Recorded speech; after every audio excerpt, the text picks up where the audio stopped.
It's 9:15. We'll begin. The first thing you'll notice is that you got a different teacher up here this morning. James Smith was supposed to be teaching today, but yesterday I was in the middle of a little work project. Lynn and I were installing a fireplace in our home, not a home, I'm a camper, and we had just finished that. My phone rang, and it was James. I answered the phone, not knowing something could or could not be wrong. He said, "Rudy, I need you to teach for me tomorrow if you would." I said, "Okay, I'll be glad to do it. What's the subject on?" And I heard him laughing as he hung up the phone. He said, "It's on the lesson of drinking from Proverbs." I said, "Okay, James, I'll definitely do that." Now, yesterday, Lynn got herself invited to one of these family functions, baby showers, which is not actually a baby shower. It's known as a baby sprinkle now. I think the deal is the same. They get dolled up and they go switch baby outfits and diapers and whatever and have a good time. However, the reason I'm bringing that up, that gave me a few hours by myself. Now, I have a boat that I had not put into water in some time, had just fixed the engine and the motor. I said, this will be an opportune time to go to this little hidden lake that I have recently discovered. So I went to this lake. It's a very narrow way to back in the boat, and I'd never done it before, so I wanted to get out and walk through that. Paul, you'll understand, before you back in a place, you want to look at it a little bit. As I was approaching the boat ramp from a distance, I could see a young family down there, husband, wife, and I counted 1, 2, 3, 4, 5 children. You know, before you would back a boat in there, you would want to make sure you could keep a head count as you're going to be back in this trailer. I walked down, and the first person that I encountered, of course, was the husband. As I spoke to him for just a couple of minutes, it became readily apparent that he was a 20-watt bulb in a 100-watt situation. He was not that bright of a guy, but that's okay. You know, it is what it is. I told him what I would be doing, and then, of course, the next opportunity, the wife wanted to speak with me for just a minute, and I talked to her, so I'll get to that in just a minute. Okay, I wanted to explain my intentions to him. Now, hopefully, don't want to be offended by this lesson, but it is what occurred, and it does tie to the drinking thing. You say, well, why are you bringing this up, Rudy? Well, the first thing that I noticed, of course, the wife is sitting over there. I noticed that she was wearing a string bikini, okay?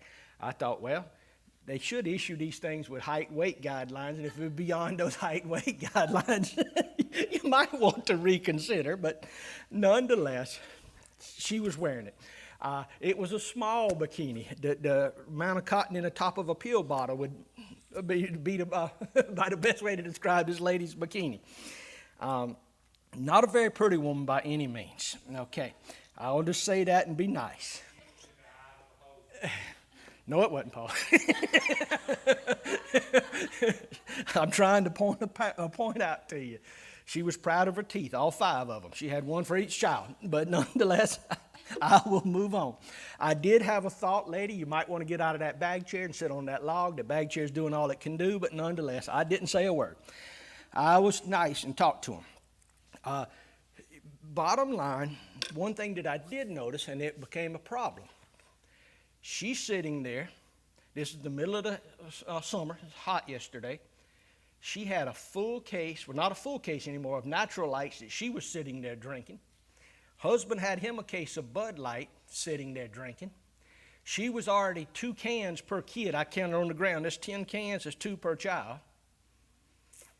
And he was deep into his. Now, the children, little, the youngest one could barely walk, still in the diaper, had floaties on his arms. So, what would you do? Would you put your boat in the water? No? Charlie? You'd have probably left. Well, I had to think about this a little bit. The first thing I did is notice how these folks are going to get out of here, how they're going to drive. You can't let somebody drive with, young children like that. I'll get back to that part of the story. Alcoholism and drug abuse, we know they've become a prominent feature in our landscape today in our culture. We all know that people have lives that have been destroyed. We've seen marriages that have been ruined, families wounded, communities disrupted, all because alcohol has a destructive influence, I should say. Some of us worry that our kids or perhaps our grandkids could be caught in its grip one day. Okay, some others worry that family members will never be set free from its clutches. Now Solomon, who of course wrote Proverbs, he underscores the need to pay close attention to the wisdom that he's teaching here. And I want to take this and I want to look at it from a slightly different point. Now, most of us would say, Rudy, this chapter of Proverbs is self-explanatory, and I agree with you. That's to people that are relatively mature, particularly for Christians. You and I, we've had our eyes opened by the grace of God. Most of us has no problem understanding what it is that the Holy Spirit is saying to us. But what about the new saints? What about the people that have basically just spent 20 years in a licentious lifestyle? What about kids in their mid-teens who are just now being tempted with the adult types of sins? They don't know the dangers of alcohol. They don't know the dangers of sexual immorality. They need to be warned. Would you agree? Yeah, I think so. Now, Solomon here, I want us to use our imagination for just a minute. Let's see if we can somehow make the Bible come alive for us here. Let's engage our imaginations, at least for this little introduction to the message, and maybe just a few minutes beyond that. Picture King Solomon. He's got several children, several sons. This is perhaps his 3 or 4 oldest sons. I don't know. It doesn't name them here. But he's a father. Let's just picture him taking off his crown, laying it aside. He sits with the 3 or 4 sons. I don't want you to visualize him in his throne room or sitting at the king's desk, but rather in his family living room if there were such a thing. Maybe he had a fire going in the corner, the hearth burning. It's a casual and friendly atmosphere that he's trying to set up for his children here. Okay, there's some give and take when you have a conversation, but the Bible records only the words of Solomon. It doesn't give the children's input here. So we only have Solomon's words recorded. But I think if we break apart and not look at them in the order that they're presented in the Bible, but go back to skip a few verses. Verse 22 is not one that we're actually supposed to study, but one I think it is very important. Solomon begins at a point where he has been many times before with his sons. He says this, "Hearken unto thy father that begat thee, and despise not thy mother when she is old. Buy the truth and sell it not. Also wisdom and instruction and understanding. The father of the righteous shall greatly rejoice, and he that begetteth a wise child shall have joy of him. The father and thy mother shall be glad, and he that shall bear thee shall rejoice. My son, give me thine heart, and let thine eyes observe thy ways." Now that's the King James Version. Okay, would you agree or disagree? But I think it is. It's a heartbreaking and sad fact that many kids today eventually come to think that they are wiser than their parents. Have you ever seen that situation? Hey, Jen, come on. They think they're wiser than their parents. They picture themselves growing up in a society which is different than that mom and dad grew up when they were teenagers. They think that their parents are forgetful and that they're jealous and they're mean-hearted toward them. But the fact is, you and I know that as parents and those that have children, we love our children. We fear the dangers that we know lurk right beyond the surface. We understand the hidden dangers. We are prone as a parent. You worry, Ken? I do too. I think we all do. We worry about our children, and sometimes praying for them is not enough. We actually need to set them down and talk to them, and I think that's what you have here. Solomon is being a good father. A good parent, when do you ever stop being a good parent?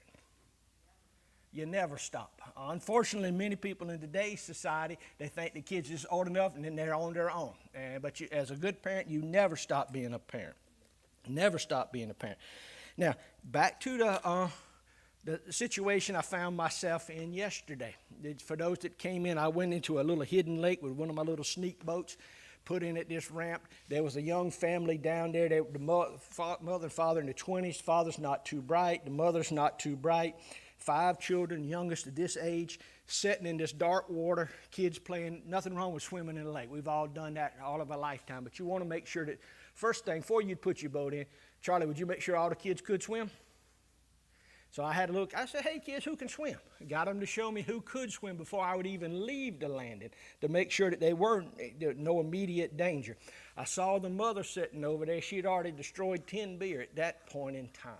I don't know how many the father had, but they didn't have the luxury of a cooler or ice or anything. She was drinking the old way, just a case of beer sitting there in the heat, drinking one after the other, drop them at the feet. You could not help but think, what example is this setting for the children? They're going to grow up with this all their life, and the disastrous example that has. And do you think it would pass from generation to generation? Without question. Without question.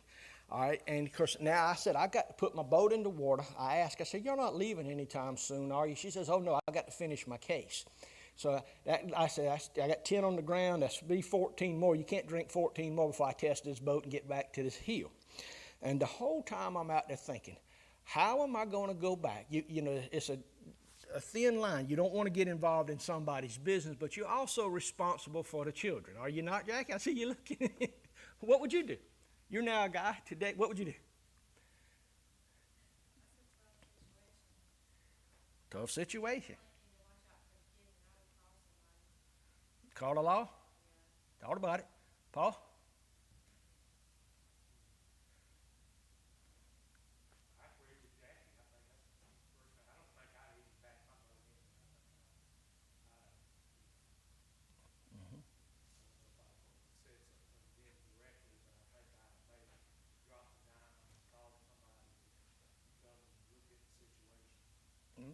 Ken, what would you do? Yeah. Charlie?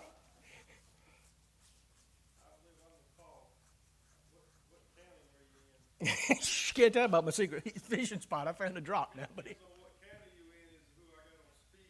Got him on speed dial.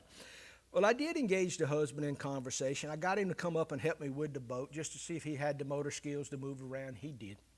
He was fine there. She was sitting there, and I asked him point blank, are you okay to watch these children? If I just need to run out 100 yards or so with this boat and come back, make sure that the children are okay. And I was trying to get my mind, what do I do? Do I call the law enforcement on this, or what do I do? So here's the solution. Put the boat in, went around the corner, found another family sitting over there. I talked to this woman. I told her my concern. She says, don't worry. I've already went up and took the keys. She had snuck up there and left the keys in the ignition. And she had taken their keys because she was aware of the same situation. She said, they're going nowhere. So I put my boat on into water, went out and tested my boat for a while.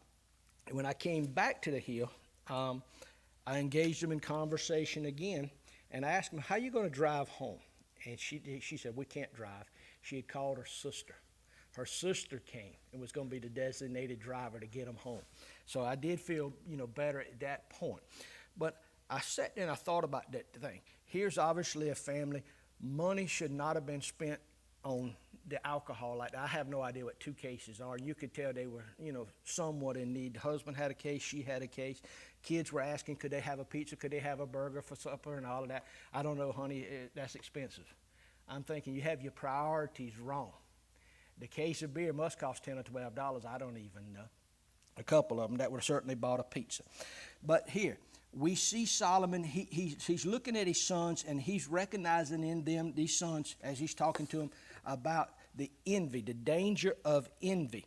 Okay, he says to him, let not thy heart envy sinners, but be thou in the fear of the Lord all the day long. For surely there is an end, and thine expectation shall not be cut off. What I was trying to say here, and I think is this. Some of the friends of these royal brothers, they may have had the liberty to party every week or every other night. They may have had friends that said they can go to different dances, to private homes when parents aren't around. I don't know. They might have had access to liquor. They might have praised the open the buzz that it gets from you from alcohol or drugs. Some of them might have laughed at the sons and teased, oh, you're the king's sons. You can't do anything. You can't live. In other words, they probably put peer pressure on Solomon's sons.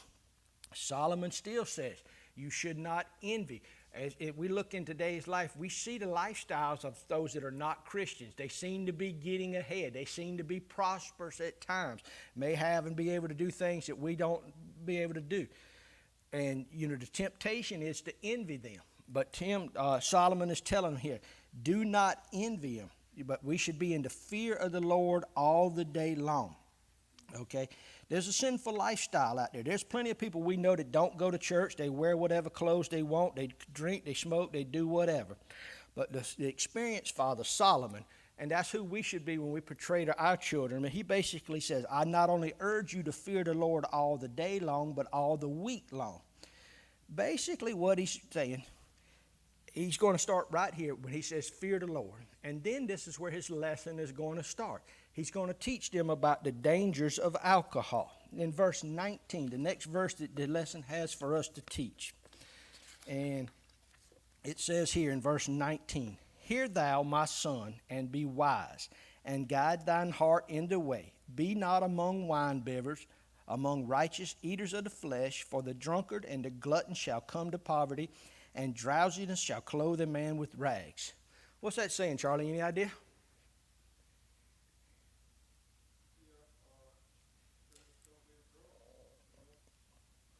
Yep.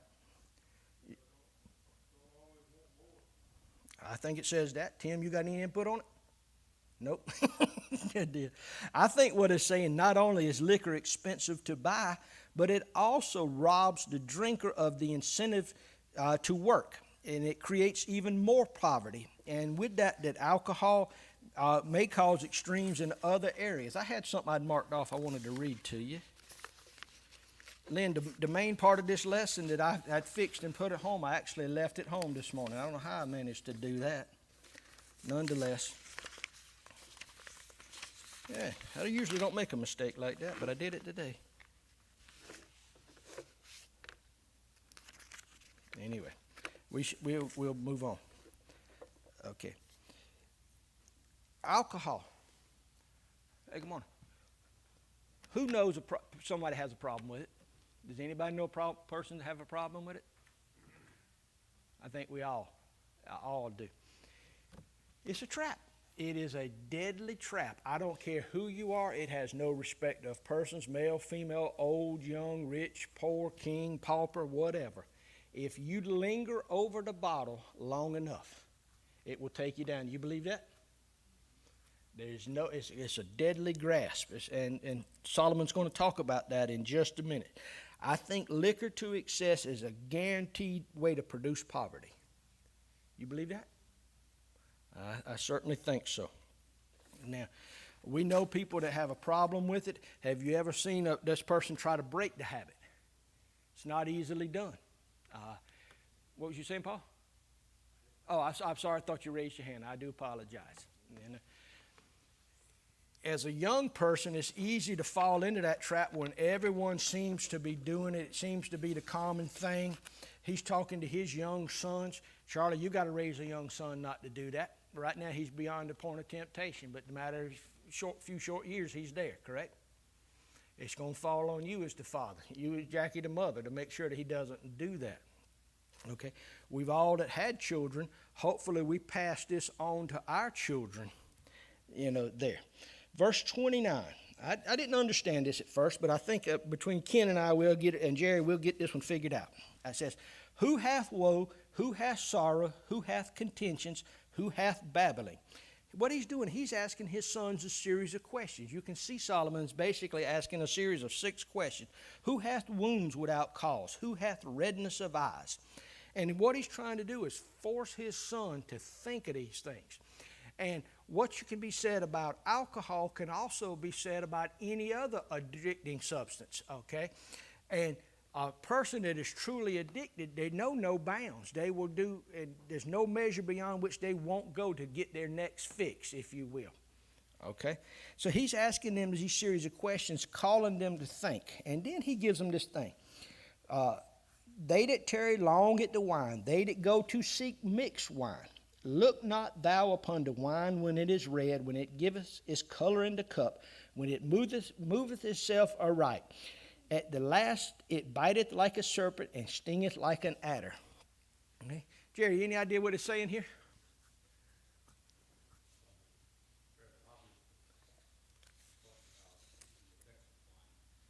Mm-hmm.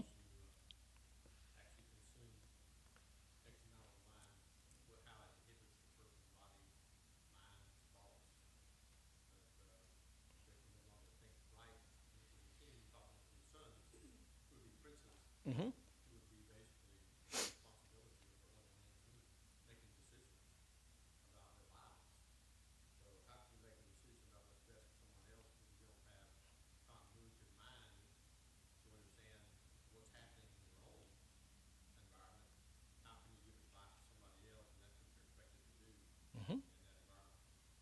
I agree with you. That's the exact response I would have given if you'd have been asking me the question. I was sitting there. Excellent answer. Thank you so much. I do appreciate it. But it says here that it biteth like a snake or like an adder. Do you think that's figurative language or literal, Ken?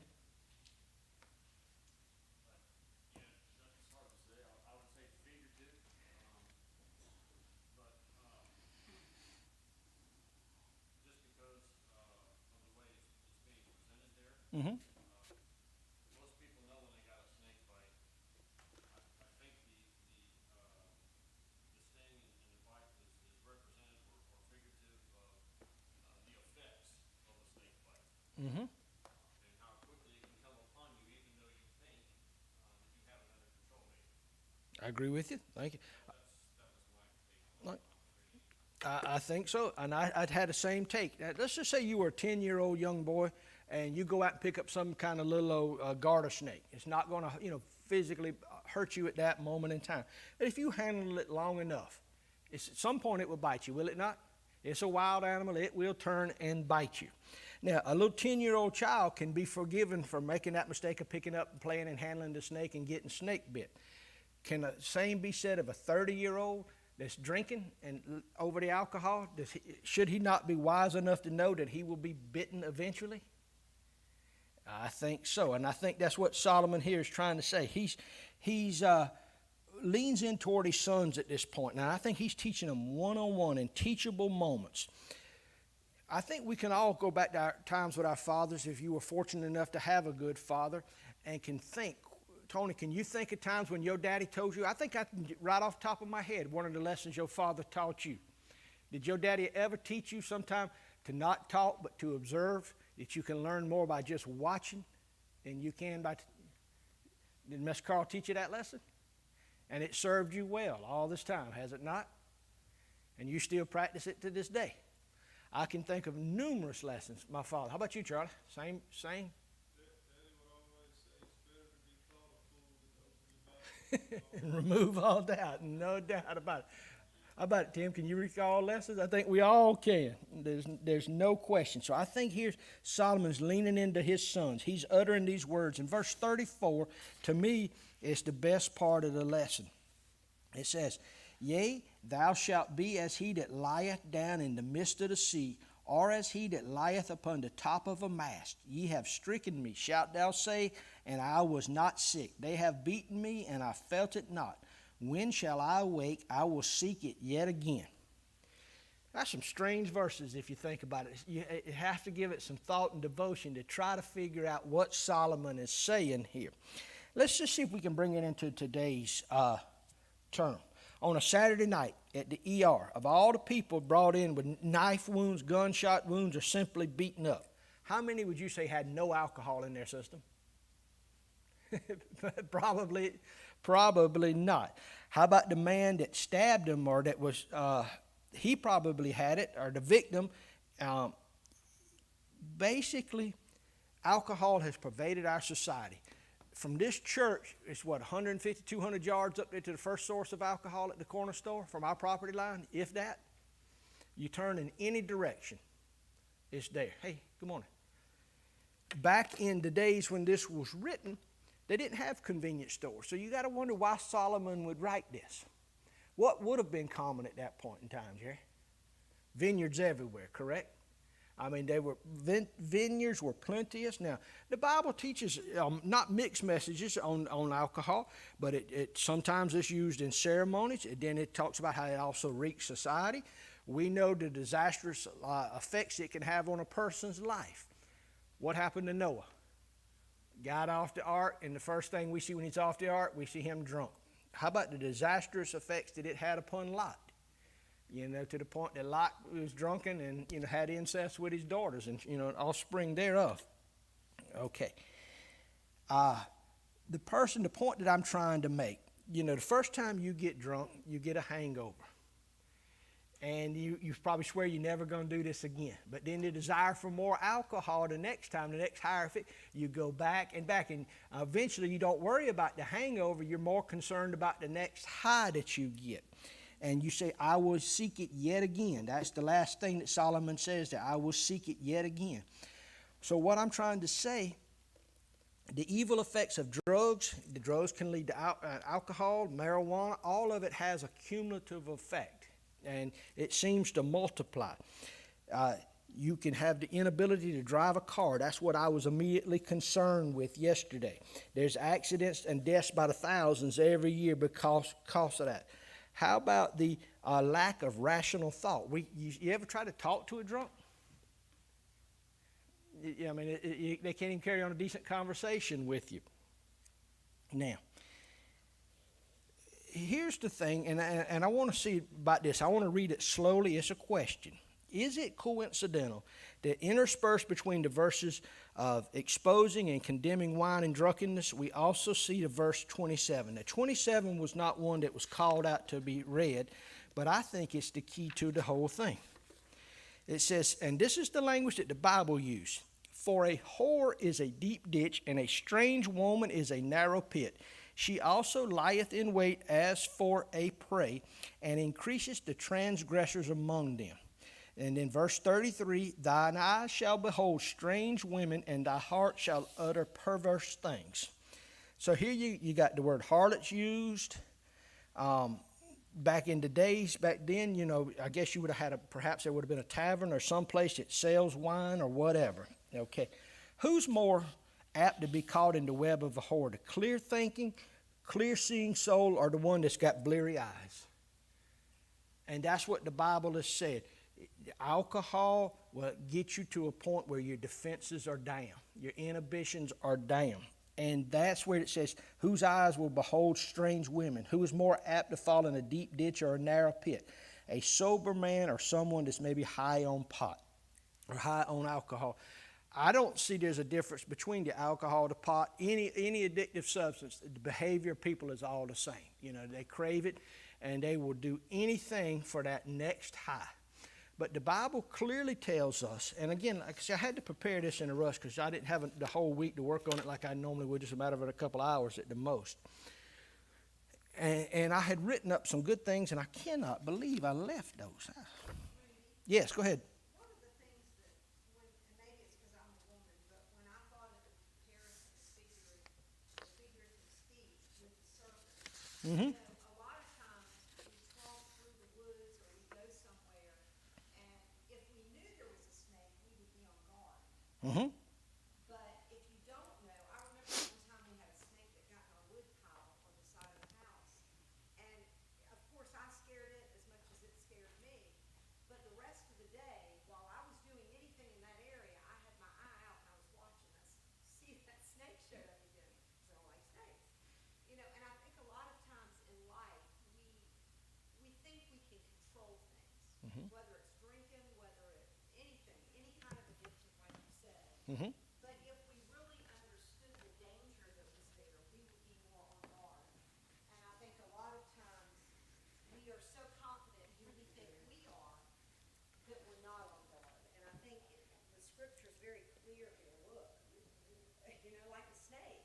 If you knew it was there, you'd be careful. Mm-hmm.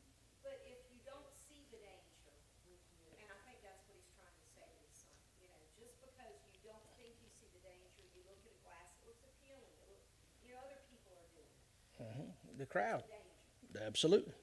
Well, see, that's the part I was going to bring the lesson to this crescendo, and you basically you answered it for me. 'Cause many people say, well, that's okay, I can drink it in moderation. I'll do it in moderation. How do you define moderation?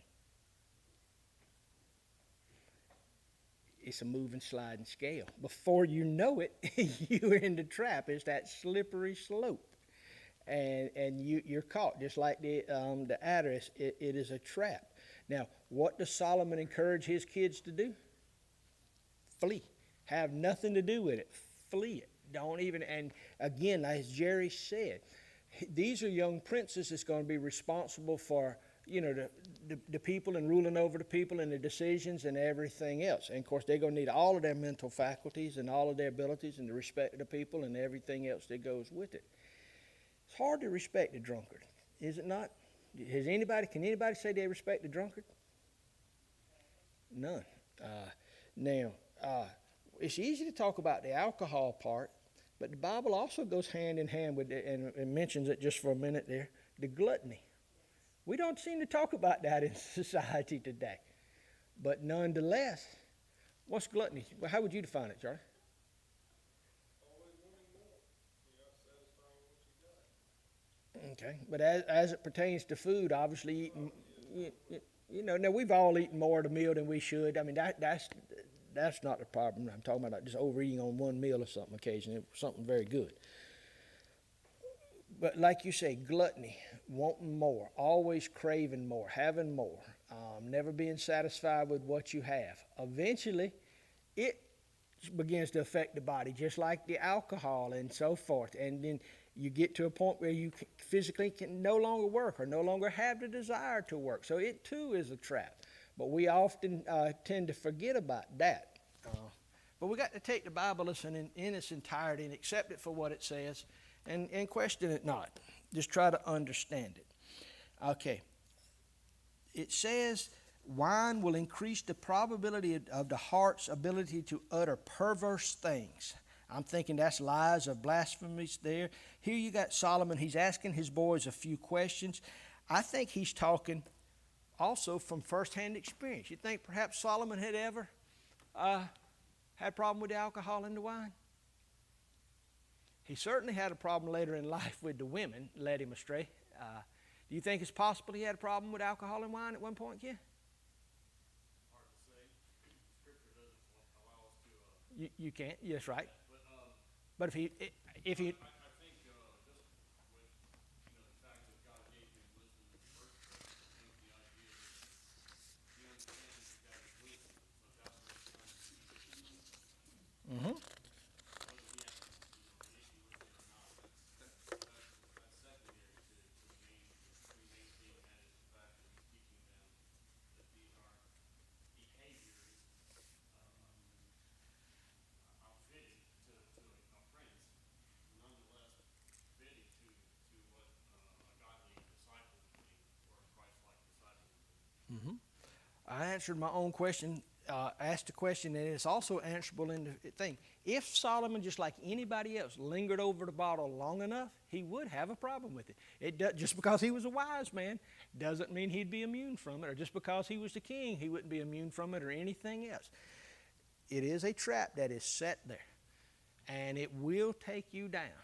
The Bible clearly warns. He's warning these young men, be warned, there is a danger there, and he's given them the series of questions of the effects of it so that there remains no doubt in their minds it's something that they should avoid. He tells them to flee it. That's, if you heed his advice, it's almost impossible to err. But many of us don't want to heed that advice. We want to take just a little bit of it into our bosom, the way of the world, and have, but it will eventually destroy you. You can't smoke just a little bit of marijuana or a little bit of it all has a cumulative negative effect, is what I'm trying to say. And it's not good. It's best about. Also kills your witness. It does kill your witness. I was going to get to that. Something you might think is simple, but somebody could be really struggling with that, and they can see you doing that, and it filters them there. I agree with that 100%. That's the best point of the lesson today, Tony. There is no question about that. I see people that try to get in and marginalize. Well, the Bible says not much wine. They hang on that word much, and they try to do it. You will watch 24/7. There's no question. You're a witness to that young man 24 hours a day, 7 days a week. You agree with that, Charlie? Do you think he'll remember your mistakes more than your successes? Which one tends to, just human nature? I know. And like you say, I think Tony pointed out something there. Back to these young children yesterday. I sat there and thought where I was at. I was watching my boat, and of course it was fine. I had fixed a hole in it, and that's what I was, checking more than anything. But I couldn't help but think about these young children.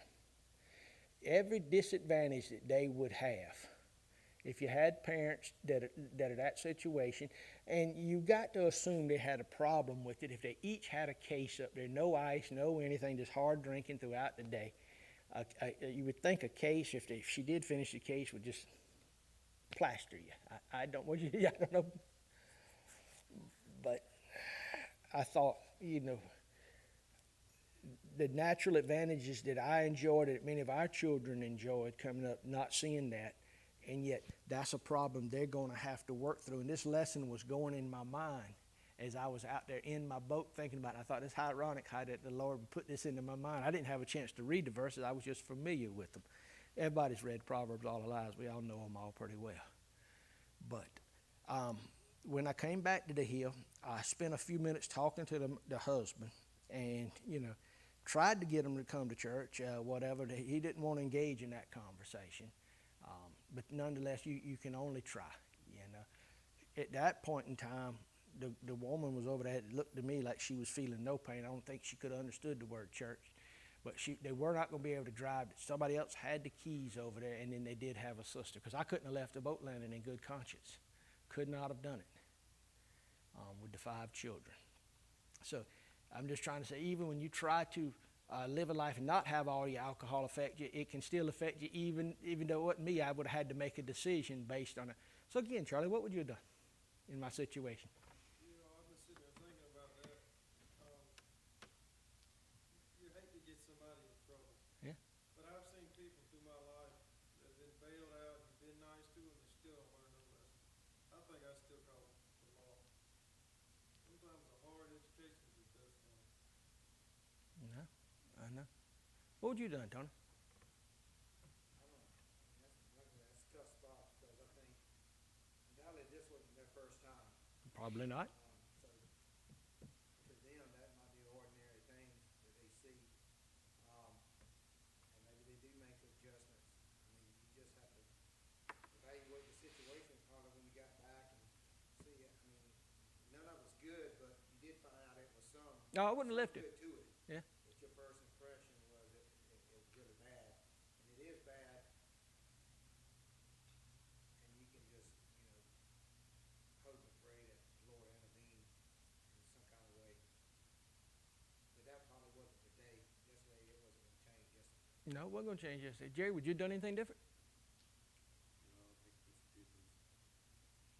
what you did was basically honoring the Lord, what you did. A lot of people would not have done that at all. So at least you check to see from the safety of the children and see if they could get home safely. And I think the Lord honored that. So I think that's really all you could do at that point. I mean, you were a passerby or you don't know these people. No, nothing about him. You talk to them some. That's all you can really do in that kind of situation. Of course, while you're talking and praying. But really, there's not a lot more you could have done. Yeah, you could have called social services. And who knows at that point what would have taken place because the children could have moved from one home to a work home. You just don't really know. Mhm. I think what you did was the thing to do at that point in time. There's only so much we can do in a certain period of time. I think you did everything you should have done. I commend you. Well, thank you. What you did, because some people will just back the truck back up and left. But you tried to engage someone. Oh, yeah. I tried, like I say, Some wisdom. when I was out in the water, I sat back and just looked back and thought, now, what's my next course of action? Let's just try to figure this thing out. What do I do? And did I handle it right as far as you're concerned? I don't know. I think I did the right things. I don't know. I'll help you confirm it. Yes, you did. We always want to be careful that we don't encroach upon a parent's rights to be able to raise their children. Mm-hmm. Because at some point, how far do we go? Obviously, abuse is one thing. What concern? Certainly, absolutely, we should be concerned. Should we observe it, be careful of it, watch it? Yes, I'd say so. And you did the right thing. You found out that someone was taking care of it, that someone was going to come and get them, because you saw what the devastating effect was going to be, if not. So I think you did exactly what should have been done in that situation. Rudy, I think too that just as Solomon is using examples here that his sons would be familiar with, it's like the adder. To get bit by an adder, I had to verify it. I was pretty sure I wanted to verify it. But when you get bit by an adder, it's poisonous, but it normally won't kill an adult person, but it will make you nauseated. It'll make you dizzy. So the same kind of effects you see with alcohol, overuse of it, you see with a bite from an adder, you see the same effect. So he's used an example the sons would know because the adders were prevalent in that area. So they had seen this happen before and how the person acted once they'd been bitten. But I what you have now is you have something that's a teachable lesson with your children or grandchildren. Is that, you know, I was down to the lake, went down to fishing, I bumped into this, and that's a teachable lesson. It goes back to truth that you're trying to teach your grandchildren by a lesson you saw, and how these parents could have actually killed their children because they didn't have control over their abilities to drive. And so you had to intervene to make sure those kids got safely home. I think it's a teachable lesson.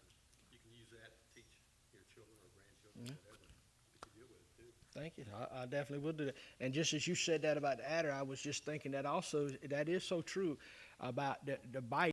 If you remember Paul after the shipwreck, the cyclone, and it went onto the land at the island of Malta, I think it was, and the locals built a fire. They were warming by the fire, and he took up a stick to put it in the fire, and the adder bit him on the hand. And at first they thought he was going to suffer the effect, but he suffered no effect from it. And then they thought he was a god, and then he had to explain no. And that was a teachable lesson for him as well. So. I think in that context, that was a viper. But, Sometimes it says adder, but it's really a viper. The adder can't usually kill you. A viper can. You got bit by a viper. It's kind of used sometimes the words interchangeable, but the context is saying that was a viper. This information. we'll check it. Okay. That is a good idea, no doubt. Well, does anybody have any questions or comments on the lesson?